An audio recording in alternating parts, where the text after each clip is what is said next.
প্রকারে অস্ত্র ওঠাবো মাধব?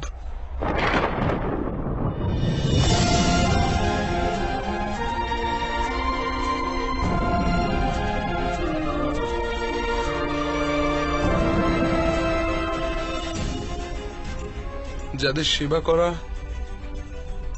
জীবনের পরম সৌভাগ্য গণ্য করা হয়,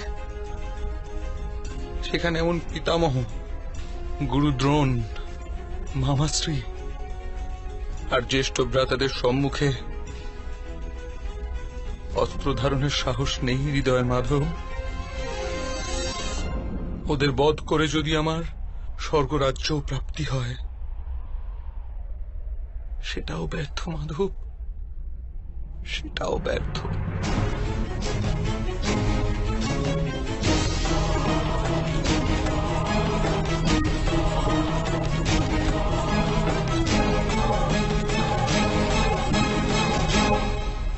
মাধব, মানুষ বাঁচে নিজের ভবিষ্যতের জন্য।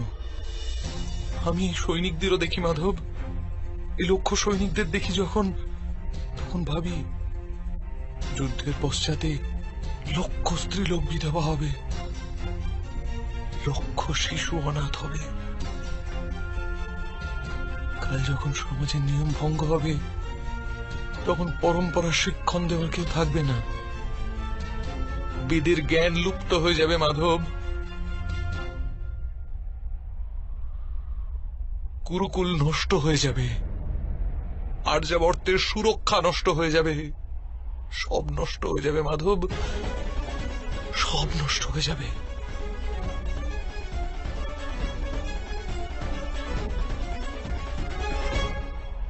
বুদ্ধিমান ব্যক্তিদের ন্যায় তর্কে অবতীর্ণ হও, কিন্তু বাস্তবে মূর্খতাপূর্ণ কথা বলো পার্থ। কি নষ্ট হয়ে যাবে? বৃক্ষের কিছু পত্র ঝরে গেলে বা উদ্গামিত না হলে তাকে আনন্দ বা দুঃখের কারণ বলা যায় না। পত্রের জন্মের উদ্দেশ্য আর তার জীবনের অর্থ কেবল বৃক্ষকে জীবিত রাখার জন্যই হয়। তেমনি মানুষের জন্ম আর জীবনের কারণ বাস্তবে সমাজের সুখ, সমাজ সংসারের জন্য, আর এই সমগ্র সংসার সৃষ্টির জন্য, আর এই সমগ্র সৃষ্টি স্বয়ং পরমাত্মার জন্য পার্থ। যে এই সত্যকে অনুধাবন করে তার নিকট ধর্মের মার্গ সর্বদা স্পষ্ট দৃশ্যমান। হ্যাঁ পার্থ, এই যুদ্ধে বিধ্বংস হবে, অবশ্যই হবে, কিন্তু এও জেনে রাখো নতুন পরম্পরা নির্মাণও হবে। পুরানো পরম্পরা বিষাক্ত হয়ে গেছে।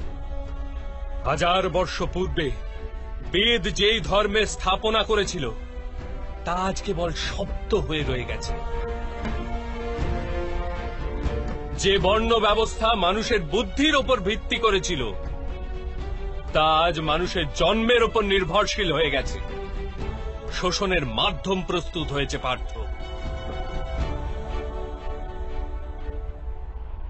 পুরাতন ব্যবস্থা ভেঙে পড়বে, নতুন ব্যবস্থার জন্ম হবে। পুরনো ধর্ম নতুন রূপ নিয়ে প্রতিভাত হবে। যে প্রকার বর্ষা ঋতুর পূর্বে মেঘে আবৃত আকাশ ময়লা দেখায় আর ধুলায় ঢাকা মৃত্তিকাও ময়লা দেখায়, সেই প্রকার স্থিতি আজ। আর বর্ষার পশ্চাতে আকাশ আর পৃথিবী ধৌত হয়ে স্বচ্ছ হয়ে যায়, ঠিক সেই রূপ এই যুদ্ধের পশ্চাতে সমাজ আর সংসার ধৌত হয়ে স্বচ্ছ হয়ে যাবে পার্থ।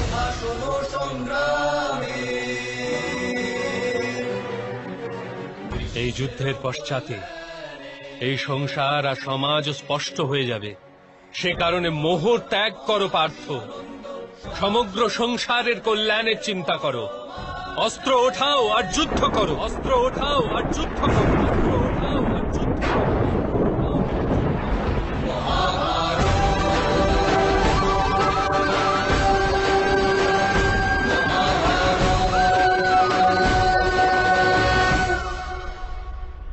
আপনার কথা শুনতে পাচ্ছি মাধব, কিন্তু তার অর্থ আমার হৃদয় পর্যন্ত পৌঁছচ্ছে না। আমার মন মোহ দ্বারা ঘিরে আছে। কি প্রকারে নিজের ধর্মকে দর্শন করব? আমার মন আত্মীয়দের চিন্তায় ডুবে আছে। কি প্রকারে সমগ্র সংসারের চিন্তা করব? মাধব, আপনি বলেছিলেন আপনি আমার রথকে সঠিক দিশায় নিয়ে যাবেন।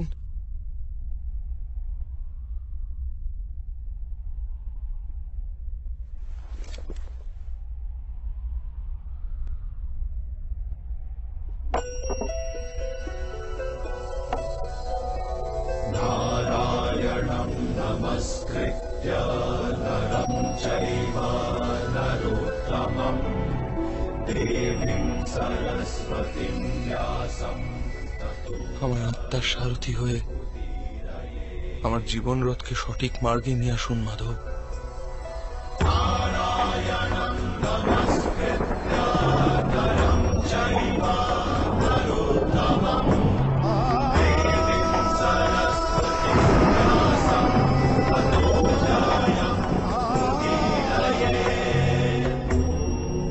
কি জানতে পারলে আমি আমার দুর্বলতা ত্যাগ করতে পারবো মাধব?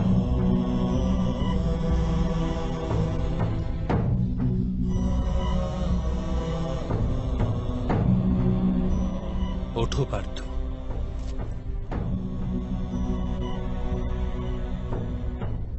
শোনো পার্থ, জীবনের রহস্য জানো, সংসারের বাস্তবিক রূপকে অনুধাবন করো। গঙ্গার প্রবাহকে মুষ্টিবদ্ধ করে গ্রহণ করলে কিছুই প্রাপ্ত হয় না, কিন্তু সেই হস্তকে অঞ্জলি করে গঙ্গার প্রবাহে নিমজ্জিত করলে গঙ্গা জল মুখ পর্যন্ত পৌঁছতে পারে।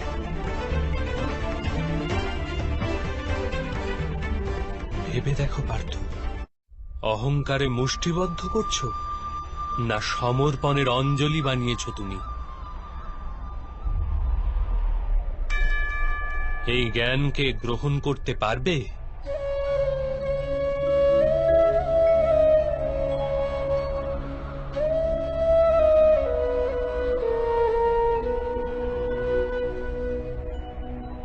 এ সংসার আসলে কি পার্থ? মানব, দানব, পশু, পক্ষী, জন্তু, কীট, মৎস্য, বৃক্ষ, এইসব কিরূপে সৃষ্টি হয়? কোন পদার্থ থেকে এদের জন্ম হয়? কিরূপে চলাচল করে, কিরূপে বাঁচে? মৃত্যু কিরূপে হয় এদের? আর মৃত্যুর পশ্চাতেই বা কি হয় তাদের?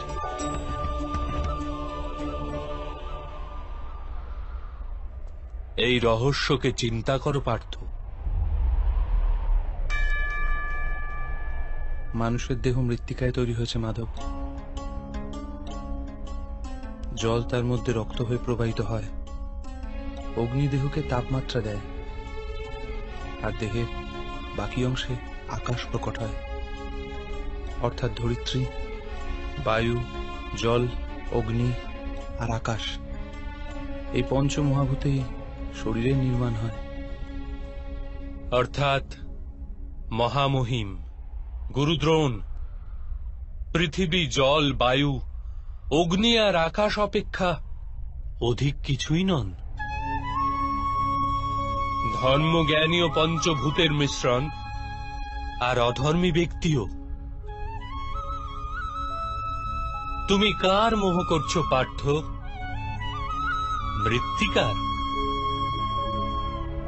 কিন্তু মাধব, এই মৃত্তিকার দেহ দ্বারাই তো মানুষ একে অপরের পরিচয় পায়। সব সম্পর্ক এই মৃত্তিকার দেহ দ্বারাই তো তৈরি হয়। না পার্থ, যদি এটাই সত্য হতো তবে মৃত্যুর পশ্চাতে দেহকে নষ্ট করা হয় কেন? বাস্তবে না মানুষের পরিচয় দেহের সাথে যুক্ত থাকে, আর না তো সম্পর্কের ভিত্তি তার দেহের সাথে থাকে। মানুষের স্বভাব, তার আচরণ আর তার কার্যই তার পরিচয়। এই স্বভাব, আচরণ আর কার্য কিরূপে তৈরি হয় তাকে বোঝো পার্থ।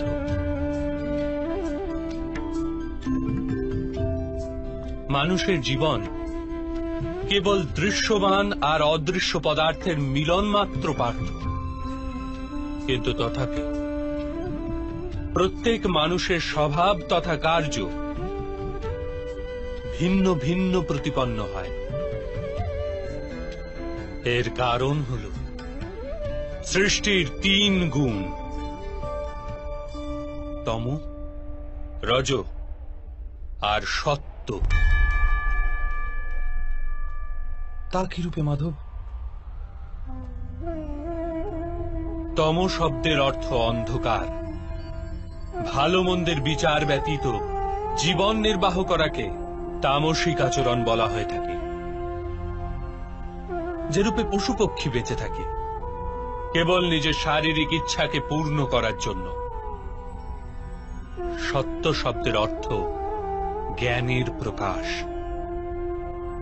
যখন ব্যক্তি প্রতিটি পরিস্থিতিতে ধর্মের, সত্যের আর পরম্পরার বিচার করে ব্যবহার করে থাকে তখন তাকে সাত্ত্বিক জীবন বলা হয়।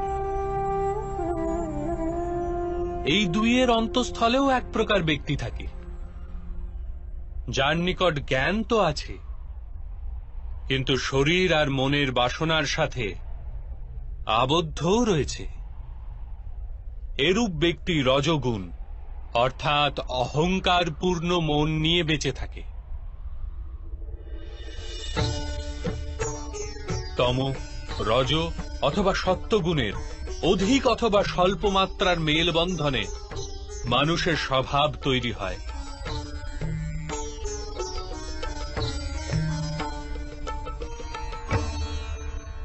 সামনে দেখো পার্থ, এদের সবার মধ্যে তুমি কোন গুণ দেখতে পাচ্ছ?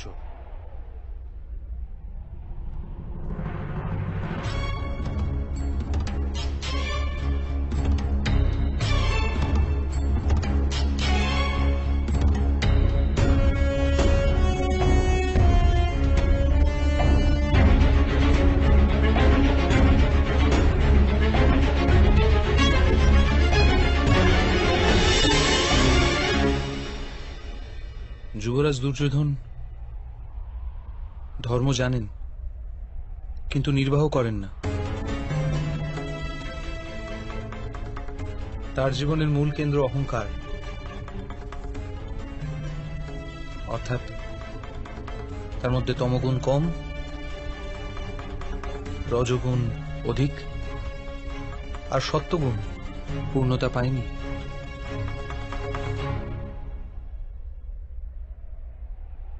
আর এদিকে রাজকুমার দুঃশাসন, উনি সর্বদাই নিজের জ্যেষ্ঠ ভ্রাতার আদেশ পালন করেছেন নির্বিচারে, অর্থাৎ এর মধ্যে কেবল তমগুণ। মহামহিমকেও দেখো পার্থ, সত্যর সাথে তমর মিলন। অহংকার নেই এনার, কিন্তু পুরাতন ধর্ম, পুরাতন পরম্পরার প্রতিজ্ঞার দ্বারা আবদ্ধ। আবশ্যকতা হওয়া সত্ত্বেও নিজের প্রতিজ্ঞা ভঙ্গ করতে পারেন না। কুরু দ্রোণকে দেখো,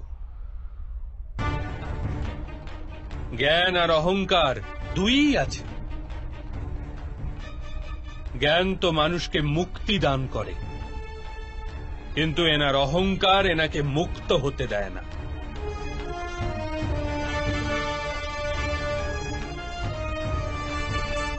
কিন্তু মাধব, যদি যদি মানুষের স্বভাব এই ত্রিগুণের মিলন হয়, তাহলে মানুষের স্বভাব প্রথম থেকেই নির্ধারিত থাকে। সিংহ হরিণকে ভক্ষণ করবেই, হরিণ সিংহ দ্বারা ভীতিগ্রস্ত হবে। তাহলে ধর্মের প্রশংসা কিসের? আর অপরাধের দণ্ডই বা কেন? কি তাৎপর্য এর?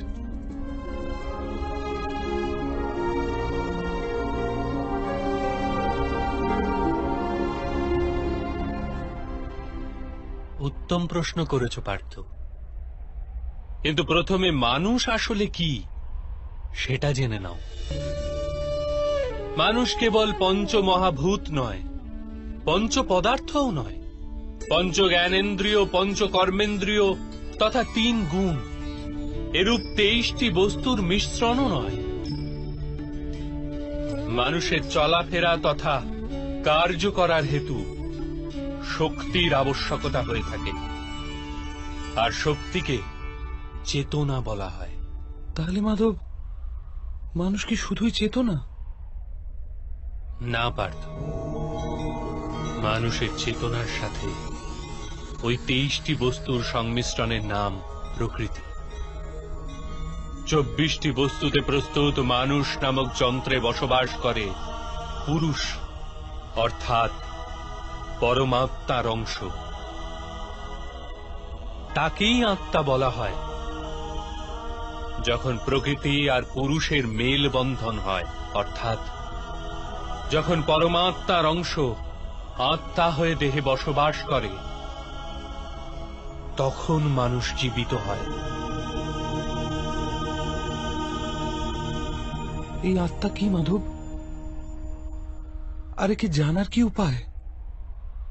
মানুষ যে রূপে রথের ব্যবহার করে, সে রূপেই আত্মা শরীর নামক এই যন্ত্রের ব্যবহার করে। শরীরের মাধ্যমে শরীরের সুখ দুঃখ উপভোগ করে। কিন্তু আত্মা শরীর নয় পার্থ। শরীরের বিনাশ করা সম্ভব, কিন্তু আত্মাকে বিনাশ করা যায় না। নৈনং ছিন্দন্তি শস্ত্রাণি নৈনং দাহতি পাবকঃ ন চৈনং ক্লেদয়ন তাপো ন শোষ্যতি মারুতঃ। আত্মা না অস্ত্র দ্বারা ছেদ করা যায়, না অগ্নি তাকে ভস্ম করতে পারে, না জল তাকে দুর্বল করতে পারে, না বায়ু তাকে শুষ্ক করতে পারে। আত্মা শরীরে অবস্থান করেও অমর। না হন্যতে হন্যমানে শরীরে। পার্থ, শরীরের হত্যা করা সম্ভব, কিন্তু আত্মার হত্যা কখনোই করা যায় না। আত্মা তো সর্বব্যাপী, অচল সে, দৃঢ় সে, সনাতন সে। পুরাতন বস্ত্র ত্যাগ করে মানুষ যেরূপ নতুন বস্ত্র ধারণ করে, সেরূপ আত্মা পুরাতন শরীর ত্যাগ করে বারবার নতুন শরীর ধারণ করে। কিন্তু মাধব, আমি তো জগৎকে অনুভব নিজের শরীরের মাধ্যমে করে থাকি। নিজের শরীরকে না জেনে আমি আত্মার রূপ কি রূপে জানবো? স্বয়ং নিজেকে আত্মার রূপে জানা অসম্ভব নয় পার্থ।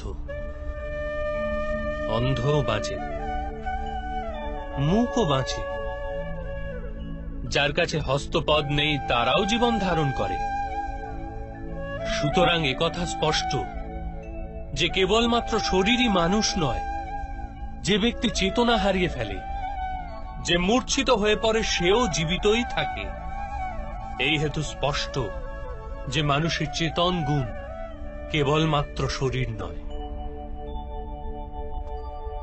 এই প্রকারে যে ব্যক্তি নিজের ভেতর অন্বেষণ করে, আমি ইন্দ্রিয় নই, শরীর নই, অনুভূতি নই, চিন্তা নই, কেবল জ্ঞানও আমি নই, যে এটি ক্রমশ উপলব্ধি করে, সে অন্তিমে স্বয়ং নিজেকে আত্মার রূপে জেনেই যায়। এই আত্মার কার্যকারিতা কি মাধব?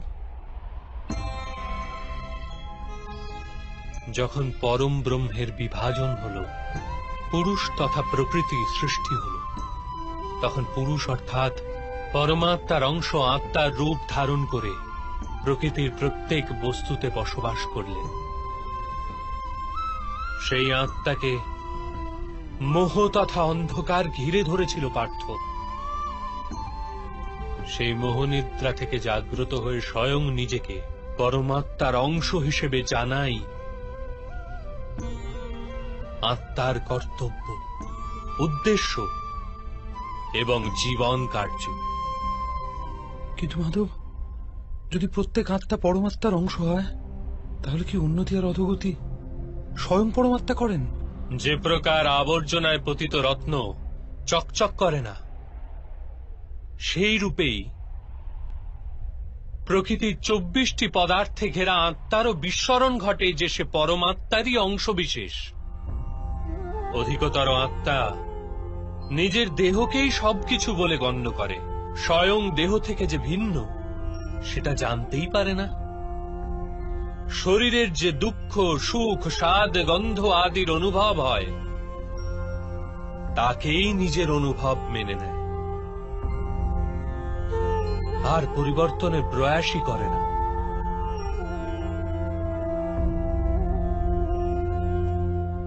যে আত্মা পরিবর্তনের প্রচেষ্টাই করে না, নিরন্তর অধর্ম করে চলে, তাকে জাগ্রত করার জন্য দণ্ড দেওয়া অনিবার্য।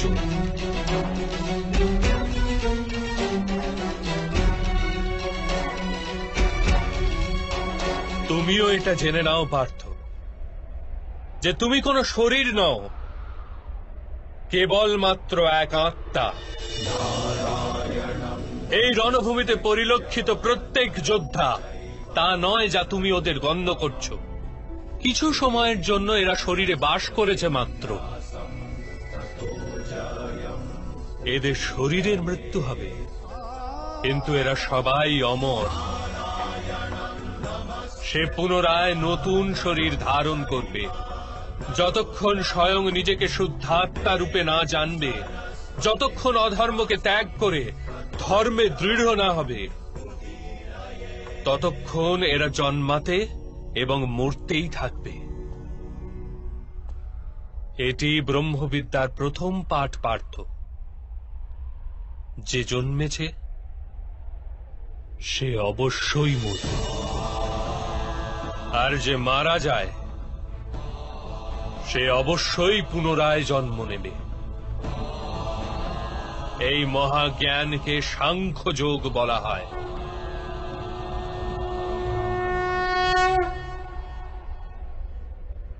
তা কি রূপে মাধব?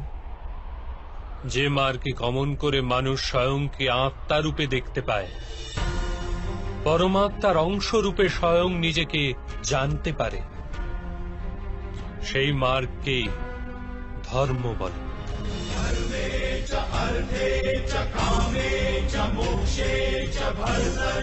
যখন মানুষ স্বয়ং নিজেকে পরমাত্মার অংশ বিশেষ হিসেবে জেনে ফেলে, তখন সে অনুভব করতে পারে যে সৃষ্টি পরমাত্মা, আর এই পরমাত্মাই সৃষ্টি। সৃষ্টি আর পরমাত্মায় কোনো পার্থক্য নেই।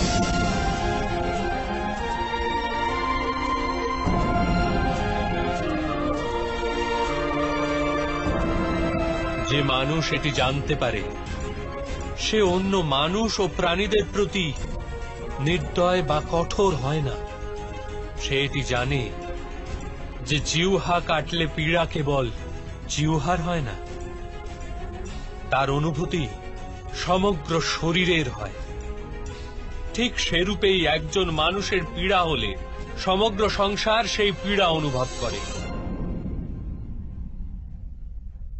যতক্ষণ পর্যন্ত সংসারের একজন মানুষও পীড়িত, ততক্ষণ বাস্তবে কারো সুখী সম্পূর্ণ হতে পারে না। এটি জানার পশ্চাতে মানুষের মন করুণায় ভরে যায়, তাকে ধর্ম বলে। যখন কেউ তমগুণ দ্বারা আবিষ্ট থাকে, তখন সে অপরের প্রতি কঠোর, নির্দয় ও স্বার্থপর হয়ে ওঠে। নিজের নিশ্চিত সুখের জন্য অপরকে দুঃখ প্রদান করে। তার পরমাত্মার অভিমুখে গতি হয় না, অর্থাৎ অধর্ম পরমাত্মার থেকে দূরে নিয়ে যাওয়ার মার্গ মাত্র। অর্থাৎ অধর্ম তো অজ্ঞানতার অপর নাম। তাহলে তো অজ্ঞানীর প্রতি দয়া হওয়া আবশ্যক। দণ্ডের কি তাৎপর্য?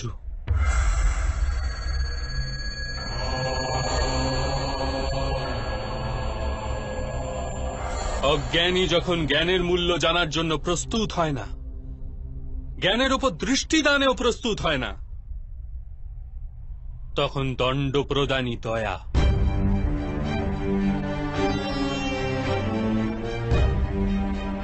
তার প্রতি এবং অপর পক্ষের প্রতিও।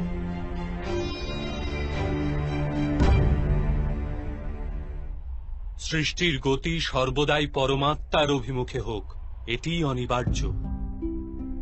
কিন্তু কখনো কখনো এরূপ স্থিতি উৎপন্ন হয়ে পড়ে যে অজ্ঞান, মোহ আর অধর্ম বৃদ্ধি পায়। সংসার থেকে ধর্ম লুপ্ত হওয়ার ভয় উৎপন্ন হতে থাকে। সংসার থেকে যখন ধর্ম লুপ্ত হয়ে যায়, তখন করুণাও নষ্ট হয়ে যায় আর সত্যও নষ্ট হয়ে যায়। আগামী প্রজন্মের যাতে ধর্ম প্রাপ্তি হয়, সেই কারণে আজ অধর্মীদের নাশ করে ধর্মের পুনঃস্থাপনা করা অত্যন্ত অনিবার্য।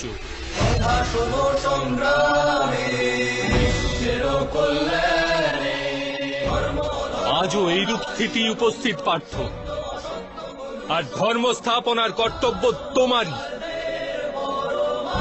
এই কারণে দুর্বলতা ত্যাগ করো আর এই যুদ্ধের জন্য প্রস্তুত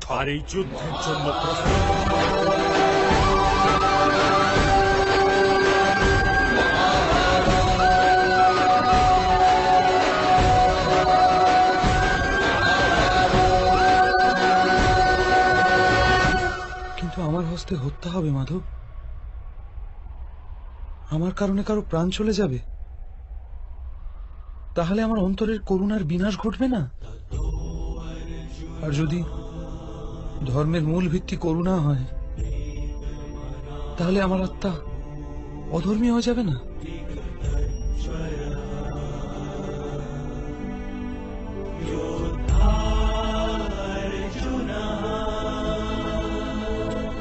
কর্মের বন্ধন অবশ্যই নির্মিত হয়, কিন্তু কার্যের বন্ধন নির্মিত হয় না পার্থ। তোমার কর্ম ও কার্যের কি প্রভেদ তা জানা অত্যন্ত আবশ্যক। সকল কর্মই কার্য, কিন্তু সকল কার্য কর্ম নয়।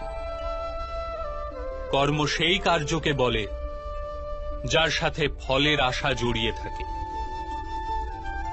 মানুষ যখনই সুখের, সম্পত্তির অথবা প্রশংসা প্রাপ্তির আশা রেখে কোনো কার্য করে, তখন সে কার্যের ফলের বন্ধনে আবদ্ধ হয়।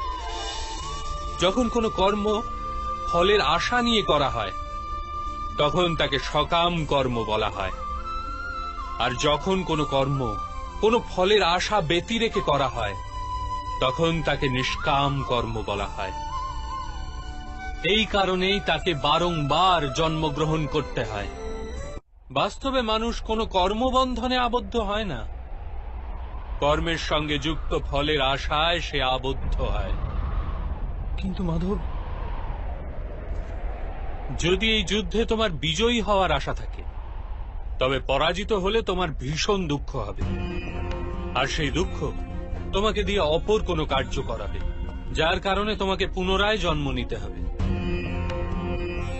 আর যদি তুমি বিজয়ী হও, তবে তোমার অহংকার বৃদ্ধি পাবে, আর সেই অহংকার তোমাকে বিশ্ব বিজয়ের জন্য প্রেরণ করবে, তোমাকে দিয়ে হত্যা করাবে, আর সেই পাপ তোমাকে বাঁধবে। চিন্তা করে দেখো, যদি তোমার এই যুদ্ধে না বিজয়ের মোহ থাকে আর না পরাজয়ের ভয়, তবে এই যুদ্ধ সমাপ্তির পশ্চাতে তোমার সুখ প্রাপ্ত হবে না দুঃখ? না সুখ মাধব, আর না তো দুঃখ। অর্থাৎ তোমার সুখ, দুঃখ, হতাশা, নিরাশা, অহংকার যুদ্ধের কারণে নয়। যুদ্ধের সাথে তুমি যে আশা পোষণ করেছ, সেই কারণে। এ কথা কি সত্য নয় পার্থ?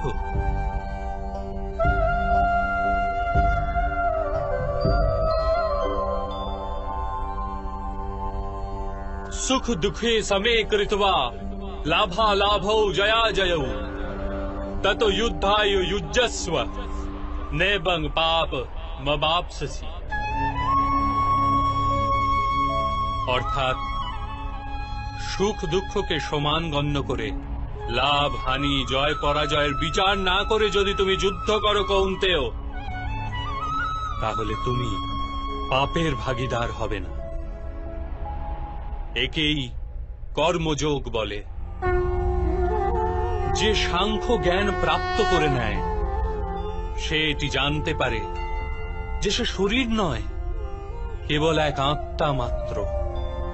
শরীরের ভোগ আর অনুভব কেবল মৃত্যু পর্যন্ত, অর্থাৎ বাস্তবিক নয়, কেবল মায়া মাত্র। তার নিকট কর্মযোগী হওয়া সরল হয়ে যায়। কিন্তু মাধব, যদি কার্যেই বন্ধন সুনিশ্চিত হয়, তাহলে সংসার ত্যাগ করে সন্ন্যাস নেওয়া উচিত নয়? এই চিন্তাধারারই পরিণাম স্বরূপ আজ এই যুদ্ধ ঘটছে পার্থ।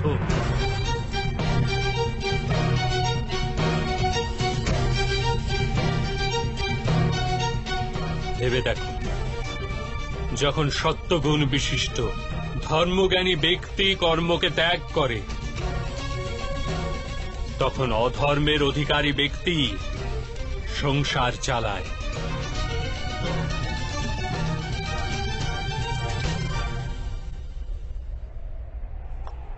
যদি মহামহিম সংসারকে পরিত্যাগ না করতেন, তবে অধর্ম এত বৃদ্ধি পেত না।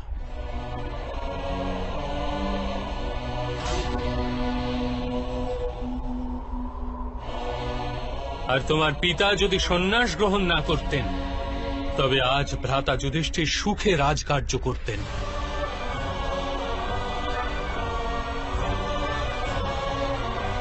আর নিজের প্রজাদের ন্যায় ও ধর্মের জ্ঞান দান করতেন।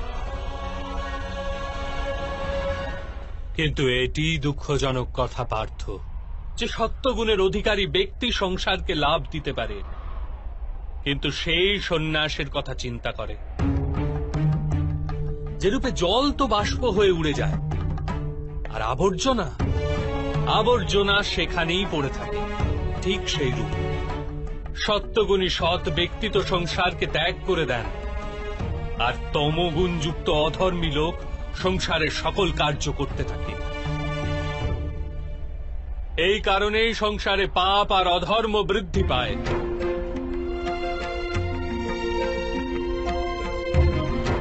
কিন্তু কর্মযোগ এই বিচিত্র পরিস্থিতিতে সমগ্র সংসারকে রক্ষা করে।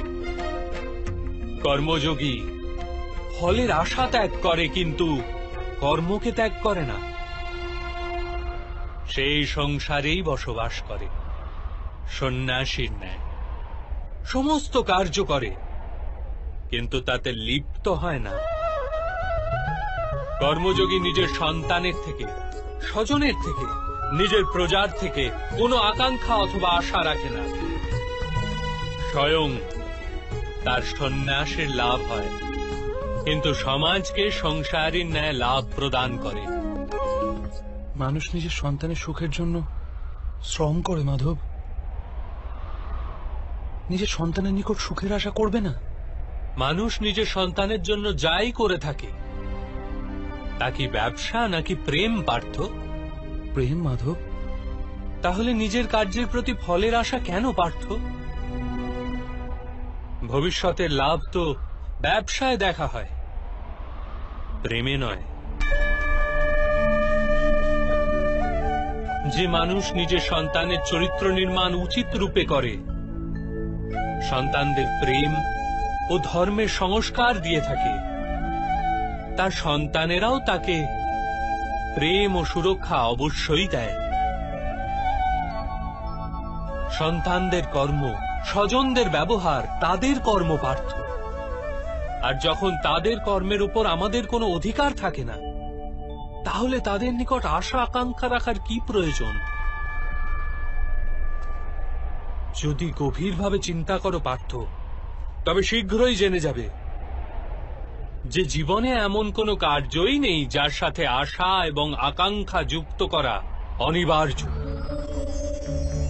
যখন সৃষ্টি পরমাত্মা আর মানুষ সেই পরমাত্মারই অংশ, তখন সমস্ত কার্য পরমাত্মাই করেন, মানুষ স্বয়ং কিচ্ছু করে না। এটি কর্মযোগের মূল সিদ্ধান্ত পার্থ।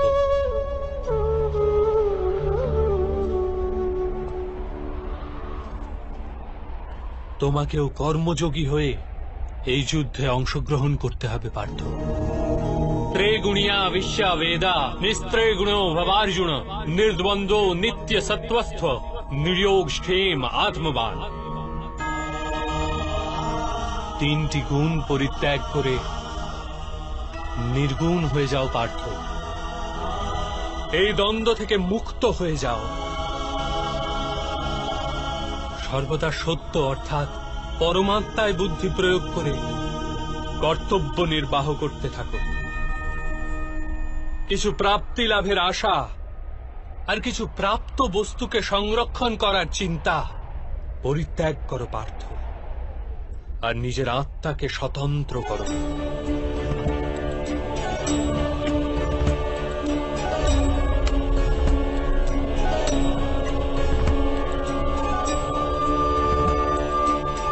স্মরণে রেখো পার্থ, कर्मण्येवाधिकारास्ते मा फलेषु कदाचन मा कर्मफल हेतुर्भु मा ते संगौस्थ कर्मणि।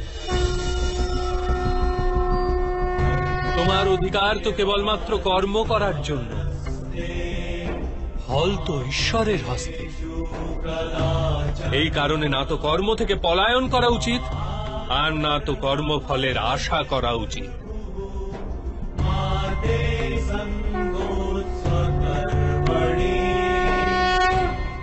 তাহলে ফলের আশা ত্যাগ করবে, কিন্তু কর্ম পরিত্যাগ করবে না। এরূপ কর্মযোগীকে কি রূপে চেনা যায় মাধব?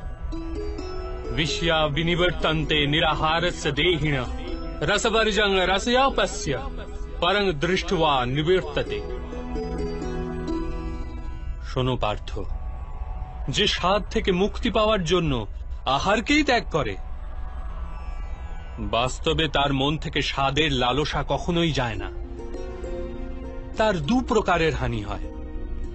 প্রথমত, সে দুর্বল হয়ে পড়ে, যার কারণে পরমাত্মাকে প্রাপ্ত করার জন্য যে প্রচেষ্টা অনিবার্য তা সে করতে সক্ষম হয় না।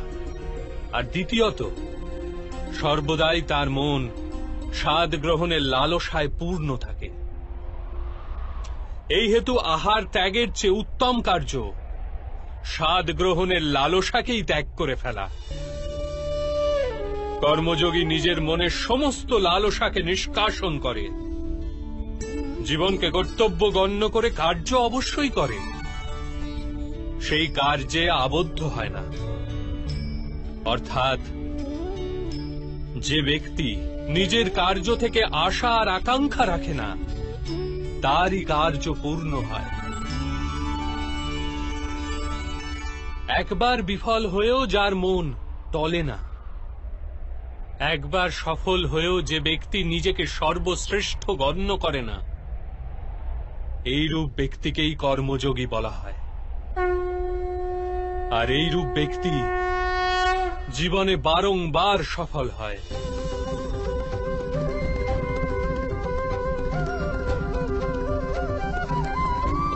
ध्यायत विषयान् पुंसः संगस्तेषुपजायते संगात् संयायते कामो कामात् क्रोधो अभिजायते क्रोधात् भवति सम्मोहः सम्मोहात् स्मृति विभ्रम स्मृति भृंशात् बुद्धिनाशो बुद्धिनाशात् प्रणश्यति। ফলের আশায় কামনা প্রকট হয়, আর কামনার তো স্বভাবই হলো অসন্তুষ্ট থাকা। অসন্তোষ থেকে ক্রোধ উৎপন্ন হয়ে থাকে, আর ক্রোধ থেকে মোহ জন্ম নেয়। মোহের তরুণ ব্যক্তি আচার ও ব্যবহারের জ্ঞানই ভুলে যায়। জ্ঞান ভুলে গেলে বুদ্ধি চলে যায়, অনুচিত প্রকারের কার্য করতেই থাকে, আর সমাজ এরূপ ব্যক্তির শত্রু হয়ে পড়ে, আর অন্তিমে এরূপ মানুষের পূর্ণতার পতন ঘটে।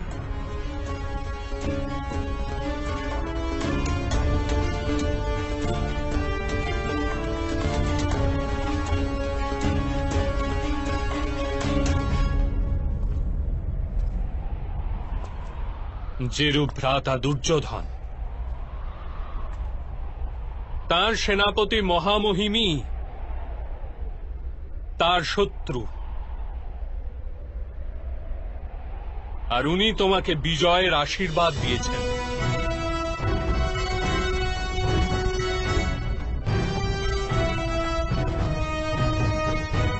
পার্থ, কর্মযোগ ব্রহ্মবিদ্যার দ্বিতীয় পদক্ষেপ। পরমাত্মায় নিজের বুদ্ধি স্থির করো, স্বয়ংকে আত্মা রূপে চেনো, মিথ্যা বন্ধন থেকে মুক্ত হয়ে যাও, আর ফলের আশা পরিত্যাগ করে কেবল কর্ম করতে থাকো। নিজের বুদ্ধিকে পরমাত্মায় স্থির করে কর্মযোগী হওয়ার মার্গ কিরূপ মাধব? পার্থ, সাংখ্যযোগের কারণে মানুষ পরমাত্মাকে নিরন্তর স্মরণ করতে থাকে। পরমাত্মাকে স্মরণ করার ফলে মানুষের হৃদয়ে সমর্পণের ভাব উৎপন্ন হয়, আর সেই ভাবকে ভক্তি বলা হয়। ভক্তি থেকে মানুষের সত্য অসত্য জ্ঞান প্রাপ্ত হয়ে থাকে, সেই জ্ঞান থেকে তার পরমাত্মার দর্শন প্রাপ্তি হয়, আর যার পরমাত্মার দর্শন প্রাপ্তি হয় সেই বাস্তবে কর্মযোগী হয়ে ওঠে, আর জন্মের শৃঙ্খল থেকে মুক্ত হয়ে মোক্ষ লাভ করে। সকল আত্মারই অন্তিম লক্ষ্য সেটি, আর ধর্মের অন্তিম পদক্ষেপও সেটি। কিন্তু আমি পরমাত্মাকে দর্শন ব্যতীত সমর্পণ কি প্রকারে করতে পারবো মাধব? পরমাত্মার দর্শন করার হেতু নিজের চক্ষুর ওপর বাঁধা লালসা, অহংকার, ক্রোধ আর পূর্বাগ্রহের আবরণকে সরিয়ে ফেলতে হয়। অন্ধকার গৃহে উপবিষ্ট মানুষ যদি বলে সে সূর্যের দর্শন করবে, তবে তাকে কি বলবে? এ কথাই তো বলবে, কক্ষ থেকে বাইরে এসো আর মুক্ত আকাশের নিচে দাঁড়াও, সূর্য তো সর্বদাই উপস্থিত আছে। ঠিক সেই রকম পার্থ, এই সৃষ্টি পরমাত্মা, পরমাত্মাই সবকিছু। পরমাত্মা ব্যতীত কিছুই নেই। যে নিজের আত্মাকে দর্শন করে ফেলে সেই পরমাত্মাকে দর্শন করতে পারে। যেরূপ লবণের একটি কণার স্বাদ সমগ্র সাগরের স্বাদ থেকে ভিন্ন হয় না, ঠিক সেরূপ নিজের আত্মদর্শন পরমাত্মা দর্শনের থেকে ভিন্ন হয় না।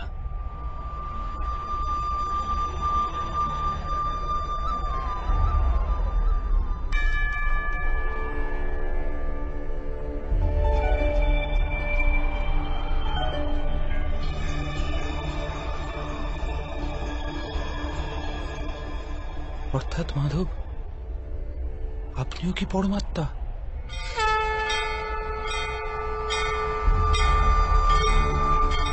হ্যাঁ পার্থ,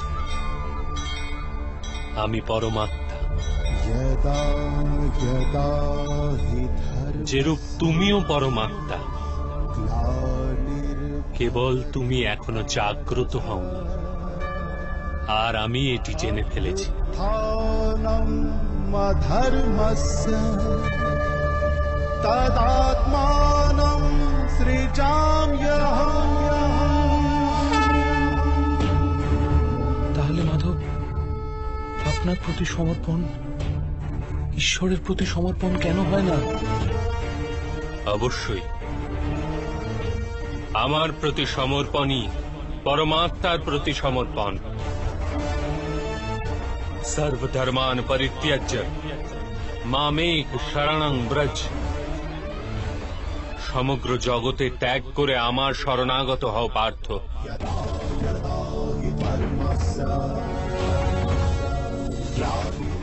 আমি সংসার, আমি সংসারের প্রতিটি কণা,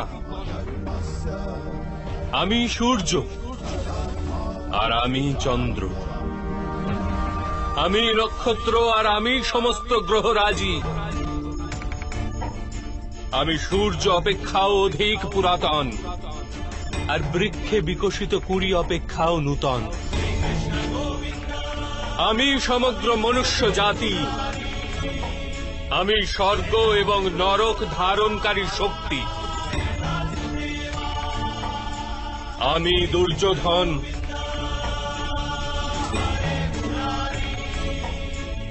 আর আমি অর্জুন। সেটা কি রূপে সম্ভব মাধব? আপনার জন্ম তো অনেকে তাদের জীবদ্দশায় দেখেছে। আপনার মাতাও এখনো জীবিত, যার গর্ভ থেকে আপনি জন্মেছেন। আপনি চিরন্তন আর অবিনশ্বর কি রূপে হতে পারেন? তুমি কেবল শরীর দেখছো, আর আমি আত্মার কথা বলছি। আমার অনেক জন্ম হয়েছে পার্থ, আমি অনেক অবতার রূপ ধারণ করেছি, অনেক প্রকার শরীর ধারণ করেছি আমি, আর এই মৃত্তিকায় মিশে গেছে।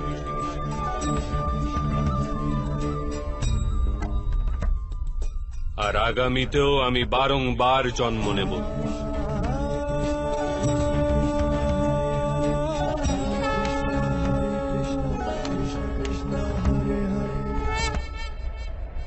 यदा यदा हि धर्मस्य ग्लानिर्भवति भारत अभ्युत्थानमधर्मस्य तदात्मानं सृजाम्यहम्।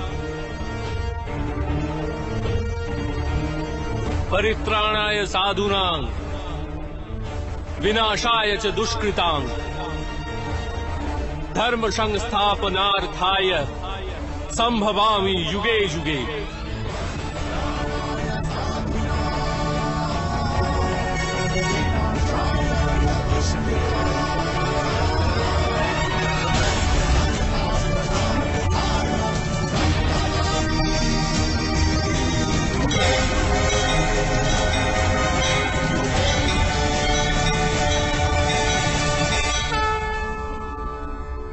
যখনই ধর্মের হানি ঘটে, যখনই অধর্ম বৃদ্ধি পায়, তখনই সৎ পুরুষদের উদ্ধার হেতু, অধর্মীদের বিনাশ হেতু আর ধর্মের পুনঃস্থাপনা হেতু আমি জন্মগ্রহণ করি।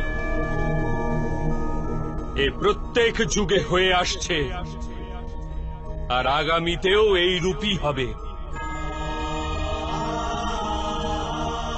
আমি অবিনশ্বর পরমাত্মা, আমি মৎস্য অবতার, আর আমি বামন অবতার। আমি পরশুরাম, আর আমি রামচন্দ্র ছিলাম।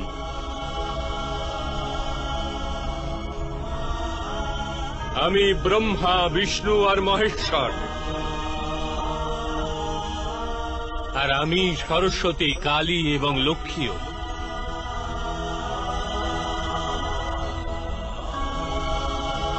আমি না পুরুষ, না স্ত্রী, আর না নপুংসক।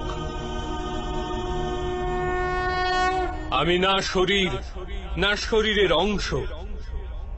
আমি জ্ঞান, আমি সৃষ্টি, চৈতন্য, আর পরম ব্রহ্ম। আমি আমি সমস্ত কিছু, আর আমি কিছুই নই। এরূপ প্রত্যেক যুগে ঘটেছে, আর আগামীতেও এই রূপই ঘটতে থাকবে।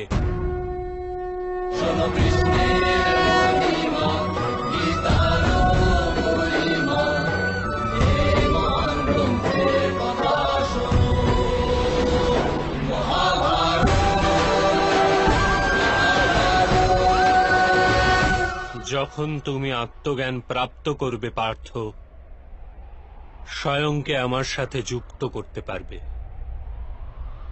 তখন তুমিও আমারই মতো স্বয়ংকে পরমাত্মা রূপে দেখতে পাবে।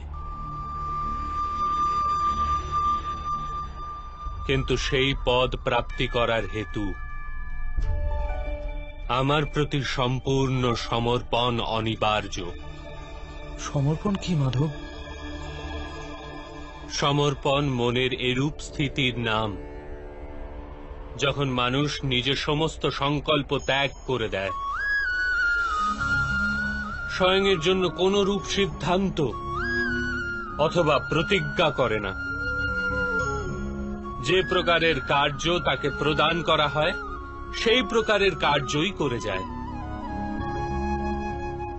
বাস্তবে সমর্পণের প্রকৃত অর্থ হল নিজে নিজেকে, নিজের মনকে, বুদ্ধিকে, জ্ঞানকে, ইচ্ছাকে, আশাকে, নিজের ভাবনাকে, নিজের সমস্ত কিছু কাউকে অর্পণ করে দেওয়া। আর এরূপ সমর্পণকেই ভক্তি বলা হয়।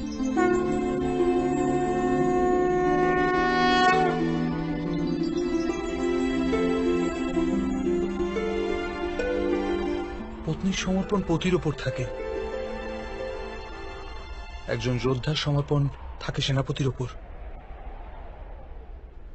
একজন শিষ্যের হৃদয়ে গুরুভক্তি থাকে। তাহলে কি সমস্ত ভক্তি এক প্রকার? সবার কি এতে ঈশ্বর প্রাপ্তি হয়? না পার্থ, মানুষ যার প্রতি সমর্পিত হয় তারই অনুরূপে গড়ে ওঠে সে। তার মনে কোনো সন্দেহ বা কোনো প্রশ্ন জন্ম নেয় না। কোন দুরাচারের প্রতি সমর্পণ সেই মানুষের কার্যকে দূষিত করে তোলে।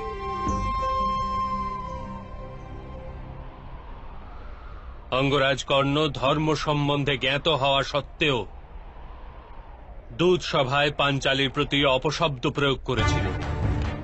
যে পাঁচজন পুরুষের সাথে সম্পর্ক রাখে, বেশ্যা হয় সেই স্ত্রী। তার কারণ ছিল অঙ্গরাজ কর্ণের ভ্রাতা দুর্যোধনের প্রতি সমর্পণ। এই যুদ্ধে তাঁর যে দণ্ডপ্রাপ্তি হবে তা কেবল জন্ম বা জাতির জন্য নয়, শুধুমাত্র এক দুরাচারের প্রতি সমর্পণের জন্য তাঁর দণ্ডপ্রাপ্তি হবে। সেই কারণে হে ধনঞ্জয়, সমর্পণ উত্তমের প্রতি হওয়া আবশ্যক। তাতেই মানুষ উত্তম গড়ে ওঠে। লৌহ মাল্য দ্বারা অপরাধীকে বাঁধা হয়, পিতলের মাল্য দ্বারা মন্দিরের প্রদীপকে বাঁধা হয়ে থাকে, কিন্তু স্বর্ণ মাল্যকে আভূষণ রূপে গলায় ধারণ করা হয়। পতিভক্তি, স্বামী ভক্তি, মিত্র ভক্তি, এরূপ অনেক প্রকার ভক্তি হয়ে থাকে পার্থ, কিন্তু সর্বাপেক্ষা শ্রেষ্ঠ ভক্তি তো পরমাত্মার প্রতি ভক্তিই হয়।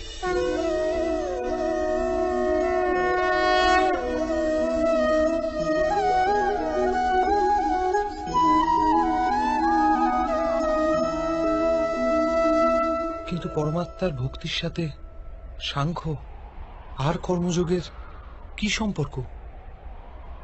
সাংখ্যযোগের কারণে মানুষ স্বয়ংকে আত্মার রূপে জানতে পারে। কর্মযোগের দ্বারা সে জীবনের বন্ধন থেকে মুক্ত হয়ে যায়। আর ভক্তির কারণে মানুষের পরমাত্মার বাস্তবিক রূপের জ্ঞান লাভ হয়। পরমাত্মার জ্ঞান দ্বারা মানুষ জন্ম মৃত্যু চক্র থেকে মুক্ত হয়ে সচ্চিদানন্দ স্বরূপকে প্রাপ্ত করে। পরমাত্মায় বিলীন হয়ে স্বয়ং পরমাত্মা হয়ে যায়। যেরূপ জলের ক্ষুদ্র এক বিন্দু যখন সাগরে মেশে তখন স্বয়ং সাগর হয়ে যায়। অর্থাৎ এই শরীরের কোনো মাহাত্ম্যই নেই মাধব। অবশ্যই মাহাত্ম্য আছে পার্থ। শরীরের মাধ্যমেই তো মানুষের সাথে পরমাত্মার সাক্ষাৎকার ঘটে। মৃত্যু আর নতুন জন্মের অন্তর্বর্তী সময় আত্মার জ্ঞান বৃদ্ধিপ্রাপ্ত হতে পারে না। এই জন্মে প্রাপ্ত অনুভব, জ্ঞান, বিচার আর অভ্যাসকে নিয়ে আত্মা নূতন শরীর ধারণ করে। আত্মার উন্নতি আর অবনতি শরীরে থেকেই হওয়া সম্ভব।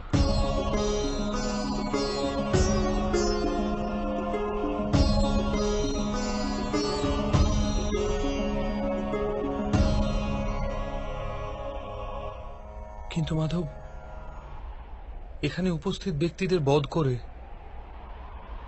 আমরা কি ওদের উদ্ধার পাওয়ার সম্ভাবনা নষ্ট করে দেব না?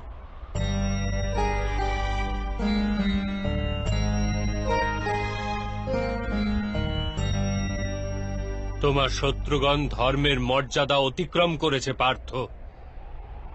অধর্মই তাদের স্বভাবে পরিণত হয়েছে। তাদের উদ্ধার এখন অসম্ভব।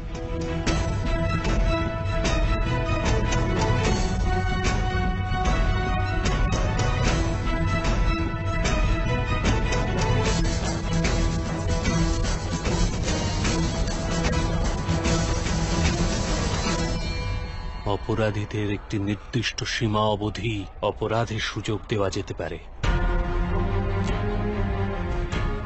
আমিও শিশুপালের ৯৯টি অপরাধ ক্ষমা করেছিলাম, কিন্তু ১০০ অপরাধের পশ্চাতে তাকে দণ্ড প্রদান করা আবশ্যক ছিল।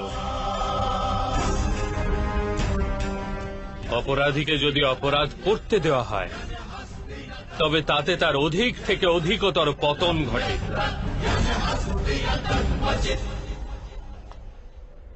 তাকে অধর্ম থেকে প্রতিহত করাই করুণা ধনঞ্জয়। এই আত্মারা মরবে না, অধর্মপূর্ণ দূষিত শরীর ত্যাগ করে নূতন শরীর ধারণ করবে, আর সেই শরীরেই তাদের প্রগতির সম্ভাবনা অধিকতর হবে। এ কথা চিন্তা করে যদি তুমি যুদ্ধ করো তবে তা উচিত কার্য। মানুষের শরীর তার সম্পত্তিও আর মর্যাদাও। ধর্মের মার্গে যাত্রাকারী মানুষ নিজের শরীরকে শুদ্ধ করে থাকে, আর তারই মাধ্যমে আত্মার সাথে সাক্ষাৎকার ঘটে। একেই ক্ষেত্র ক্ষেত্রজ্ঞ সম্বন্ধ বলা হয়ে থাকে। আমি এর তাৎপর্য বুঝতে পারলাম না মাধব। যখন মানুষ একথা জেনে ফেলে যে তার শরীর একটি ভূমিখণ্ড মাত্র, অর্থাৎ এটি ক্ষেত্র, আর সে সেই শরীরে বসবাসকারী, শরীরকে উপলব্ধিকারী, অর্থাৎ সে ক্ষেত্রজ্ঞ, তখন সে শরীরের মাধ্যমে নিজের উন্নতির স্বাদ পেয়ে থাকে। আত্মা শরীরে থেকে ৩টি গুণের ভারসাম্য রক্ষা করে। তমগুণকে হ্রাস করে সত্যগুণকে বৃদ্ধির উপায় করে, আর ঈশ্বরের প্রতি ভক্তি রেখে পরমাত্মার সাথে এক হয়ে যায়। ভক্তি কি রূপে করা হয় মাধব? তবে কি সমর্পণই ভক্তি নয়? না পার্থ, সমর্পণ তো ভক্তির প্রথম পদক্ষেপ। বাস্তবে ভক্তি কোনো কার্যের নাম নয়, কেবল এক মানসিক স্থিতির নাম। আবশ্যিকতা আছে যে মানুষ জপ তপ, যাগ যজ্ঞ, সংযম, নিয়ম, যোগ আর শ্রদ্ধার মাধ্যমে নিজের অন্তরকে শুদ্ধ করে এবং পরমাত্মার প্রতি সমর্পিত থাকে। মানুষ নিজের সমস্ত কার্য, সমগ্র কার্যের ফল, নিজের জীবনের প্রত্যেকটি শ্বাস পরমাত্মাকে সমর্পণ করতে থাকে।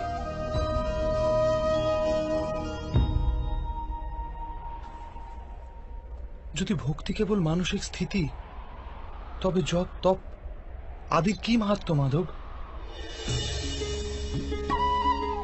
যে রূপে আজ ধৌত করা পাত্র কাল পুনরায় ময়লা হয়ে যায়, সেরূপেই মানুষের মন বারবার পরমাত্মা হতে বিমুখ হয়ে যায়। এই কারণেই প্রয়োজন আছে যে জপ তপ আর সাধনা ইত্যাদির মাধ্যমে স্বয়ংকে নিরন্তর এ স্মরণ করানো উচিত যে তার জীবন পরমাত্মার প্রতি সমর্পিত। কোন তীরে অবগাহন করা হবে তার তো কোনো মাহাত্ম্য নেই, মাহাত্ম্য তো অবগাহন করায়। ভক্তিযোগের একটি সারাংশ পার্থ, মানুষ নিজের জীবন পরমাত্মাকে অর্পণ করে পরমাত্মার ভক্তি করতে থাকবে, আর সপ্ত গুণ দ্বারা যুক্ত সম্পত্তিকে সযত্নে রক্ষা করবে। সত্যগুণের সম্পত্তি কাকে বলা হয় মাধব? अहिंसा सत्यम क्रोधस्त्याग शांति ही पेशुनम दया भूतेष्वलोलुप्तम मार्दवम हीर चापलम तेज क्षमा धृति शोचम द्रोह नातिमानिता भवन्ति संपदम देवी अभिजातस्य भारत। बिना कारणे तथा स्वार्थेर हेतु हिंसा करा অধর্ম পার্থ। বাস্তবে অহিংসাই পরম ধর্ম, আর তার সাথে সত্য, ক্রোধ না করা, ত্যাগ, মনের শান্তি, নিন্দা না করা, দয়াভাব, সুখের প্রতি আকর্ষিত না হওয়া, বিনা কারণে কোনো কার্য না করা, তেজ, ক্ষমা, ধৈর্য, শরীরের শুদ্ধতা, ধর্মের বিরোধিতা না করা তথা অহংকার না করা, এই সব গুণকে সত্য গুণের সম্পত্তি বা দৈবিক সম্পত্তি বলা হয়। এর দ্বারাই মানুষ পরমাত্মার অর্থাৎ আমার ভক্তি করতে সক্ষম হয়, জীবনের কর্তব্যকে বহন করে চলে, ধর্মের স্থাপনা করে চলে, আর কর্মফলের আশা পরিত্যাগ করে জীবন যাপন করে। তাকে আমি নিঃসন্দেহে এই জন্মেই সন্তোষ প্রদান করি, আর মৃত্যুর পশ্চাতে নিজেরই হৃদয়ে স্থান দিয়ে থাকি। আপনার রূপ কি রূপ মাধব? সাংখ্যযোগের মাধ্যমে আমি জানতে পেরেছি আমি এক আত্মা, অমর আমি, আর এই নশ্বর শরীরে কেবল কিছু সময়ের জন্য বসবাস করছি। কর্মযোগের মাধ্যমে আমি জানতে পেরেছি যে কোনো ফলের আশা করে না, কেবল কর্ম করে, তার জীবনে শান্তি ও সফলতা প্রাপ্তি হয়। ভক্তিযোগের মাধ্যমে আমি আপনার প্রতি সমর্পণের মাহাত্ম্য জেনেছি।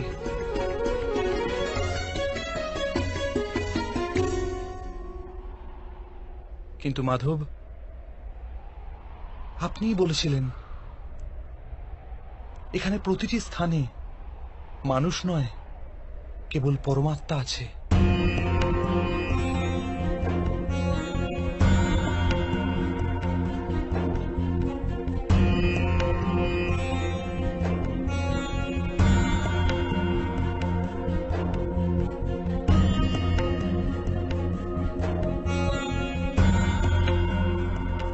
কিন্তু এখনো আমি এখানে মানুষ দর্শন করছি, কেবল মানুষ মাধব।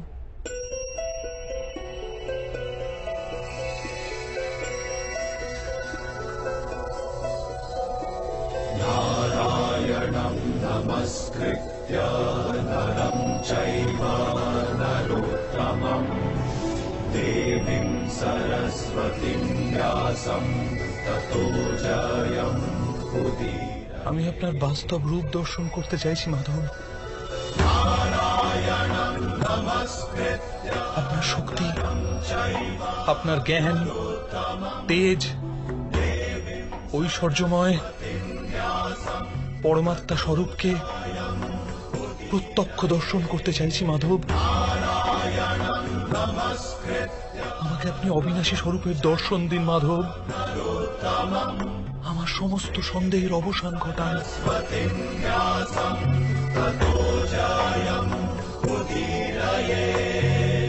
আমাকে দর্শন দিন মাধব।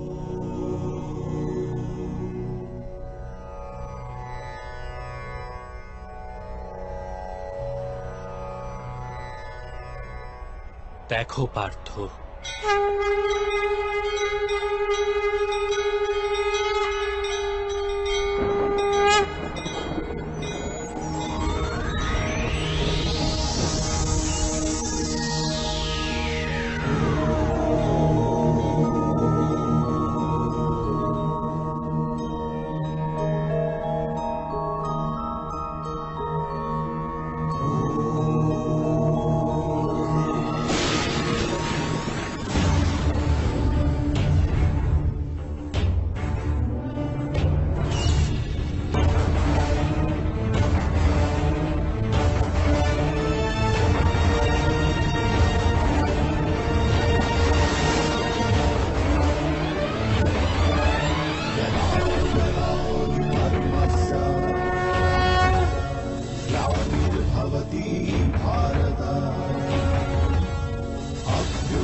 সাংখ্য যোগ থেকে কর্মযোগ, কর্মযোগ থেকে ভক্তি যোগ, আর ভক্তি যোগ থেকে জ্ঞান যোগ প্রাপ্তি হয়ে থাকে। আমার বিশ্বরূপ দর্শন করাই বাস্তবিক জ্ঞানার্জন অর্জুন।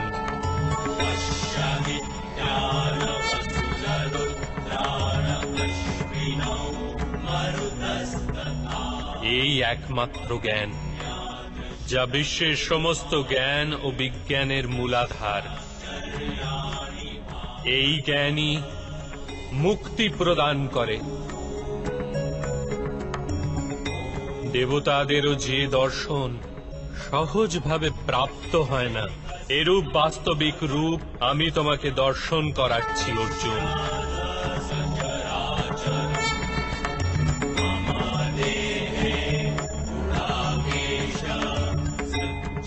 আমি এই পৃথিবীর কোণে কোণে বসবাস করি, আর এই পৃথিবীর সূর্য, চন্দ্র, নক্ষত্র আর গ্রহরাজি আমারই অন্তঃস্থলে বাস করে।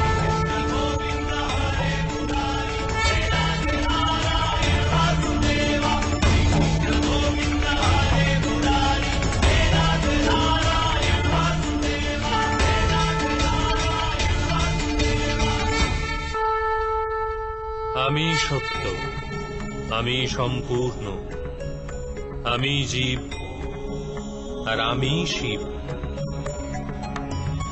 অক্ষরে আকার আমি, বেদ মধ্যে সাম বেদ, দেব মধ্যে ইন্দ্র, প্রাণী মধ্যে চেতনা, যক্ষ মধ্যে কুবের, রুদ্রের মধ্যে শঙ্কর, বসুদের মাঝে অগ্নি, পর্বতের মধ্যে সুমেরু, আর ঋষিদের মধ্যে ভৃগু। ধ্বনির মধ্যে ওঙ্কার আমি, যজ্ঞ মধ্যে জপ, আর বৃক্ষের মধ্যে পবিত্র পিপুল বৃক্ষ। বুদ্ধিতে স্মৃতি, মেধা, ধৃতি আর ক্ষমা আমি। আমি কীর্তি, গন্ধর্ব মধ্যে চিত্ররথ আমি, দেবর্ষি মধ্যে নারদ, আর মুনিদের মধ্যে কপিল। অশ্বদের মধ্যে উচ্চৈশ্রবা, হস্তি মধ্যে ঐরাবত, আর পশুদের মধ্যে সিংহ, পক্ষীদের মধ্যে গরুড়, মানুষের মধ্যে রাজা, আর অস্ত্রের মধ্যে বজ্র আমি। গাভীদের মধ্যে কামধেনু, সর্প মধ্যে বাসুকি, শেষ নাগ আমি। যমরাজ আমি, বরুণ দেব আমি, আর বায়ুও আমি। ভগবান রাম আমি, পবিত্র গঙ্গা আমি, সৃষ্টি মধ্যে আদি, মধ্য তথা অন্ত আমি। ব্রহ্মবিদ্যা আমি, মহাকাল আমি, আর ব্রহ্মাও। প্রভা, বিজয়, সত্য আমি, নিশ্চয় আমি। দণ্ড, শক্তি, নীতি, মৌনতা তথা তত্ত্বজ্ঞানও আমি।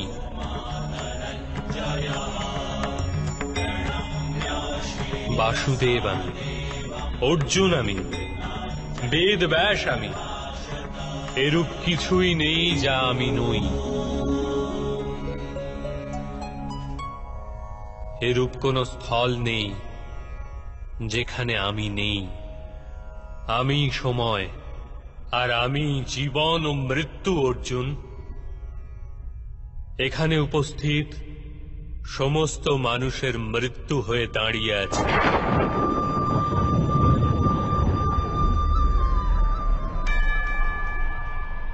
তুমি যদি অস্ত্র নাও ধারণ করো, তথাপি আমি এদের সবাইকে বধ করব।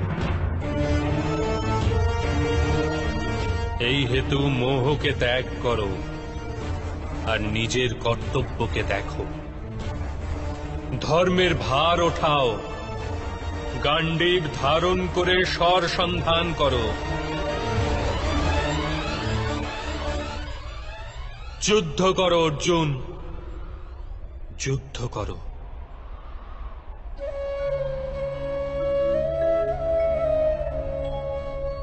হে মাধব, হে মধুসূদন, আজ আমার সমস্ত সন্দেহের অবসান ঘটল।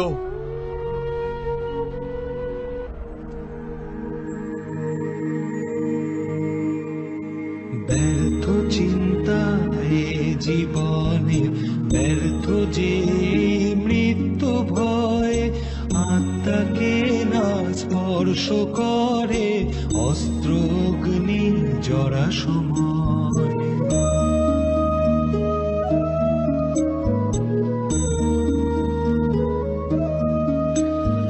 পঞ্চভূতের নির্মিত এই দেহ কেবল বস্ত্র যে,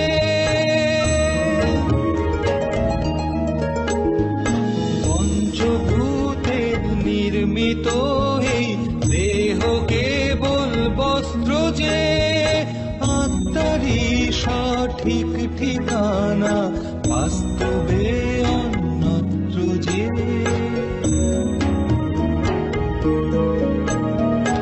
এই পরিবর্তনই সত্য, মোহ মায়া মিথ্যা সব, রিক্ত হাতেই আসা যাওয়া ভরাই তবু মায়ার ভব।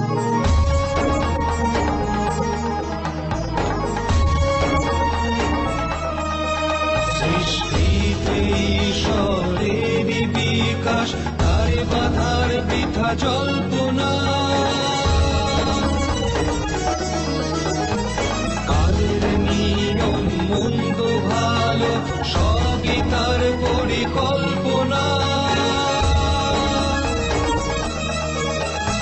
সকল শঙ্কা হোক দুরস্ত, কর্মে মতি হোক অটল। শ্রীচরণে হৃদয় সৌপি ধর্ম হোক মোর মনোবল।